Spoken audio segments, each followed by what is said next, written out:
তব কথামৃত তপ্ত জীবনাম কবিভৃতাং কল্মষাপহম শ্রবণমঙ্গলাং ভুবি গৃহণন্তি যে হৃদয়জনা।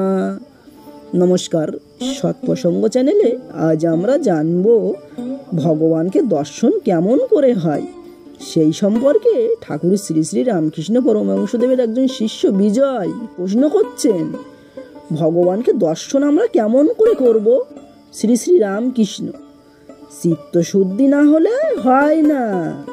কামিনী কাঞ্চনে মন মলিন হয়ে আছে, মনে ময়লা পড়ে আছে।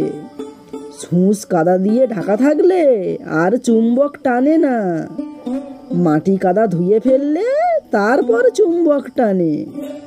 মনের ময়লা তেমনি, চোখের জল দিয়ে ধুয়ে ফেললে তবে ঈশ্বরের প্রতি অনুরাগ হয়। আর ঈশ্বরকে বলতে হয়, হে ঈশ্বর, আর অমন করব না বলে যদি কেউ অনুতাপে কাঁদে তাহলে ময়লাটা ধুয়ে যায়। তখন ঈশ্বররূপ চুম্বক পাথর মনরূপ ছুঁচকে টেনে লন, তখন সমাধি হয় এবং ভগবান দর্শন হয়। কিন্তু হাজার চেষ্টা করো, তার কৃপা না হলে কিছু হয় না। তার কৃপা না হলে তার দর্শন হয় না। কৃপা কি সহজে হয়? অহংকার একেবারে ত্যাগ করতে হবে। আমি কর্তা এই বোধ থাকলে ভগবানকে দর্শন হয় না।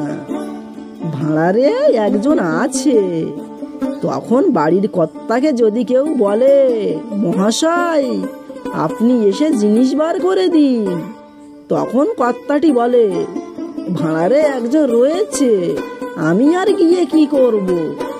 যে নিজে কর্তা হয়ে বসেছে তার হৃদয় মধ্যে ভগবান সহজে আসে না।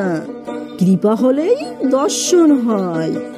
তিনি তো জ্ঞান সূর্য, তার একটি কিরণে এই জগতে জ্ঞানের আলো পড়েছে।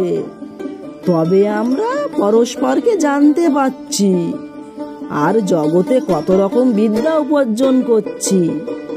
তার আলো যদি একবার তিনি নিজে তার মুখের ওপর ধরেন তাহলে দর্শন হয়। সজ্জন সাহেব রাত্রে আঁধারে লণ্ঠন হাতে করে বেড়ায়, তার মুখ কেউ দেখতে পায় না, কিন্তু ওই আলোতে সে সকলের মুখ দেখতে পায় আর সকলে পরস্পরের মুখ দেখতে পায়। যদি কেউ সাতজনকে দেখতে চায় তাহলে তাকে প্রার্থনা করতে হয় আর বলতে হয়, সাহেব কৃপা করে একবার আলোটি নিজের মুখের উপর ফেরাও, তোমাকে একবার দেখি। ভগবানকে প্রার্থনা করতে হয়, ঠাকুর কৃপা করে জ্ঞানের আলো তোমার নিজের উপর একবার ধরো, আমি তোমার দর্শন করি।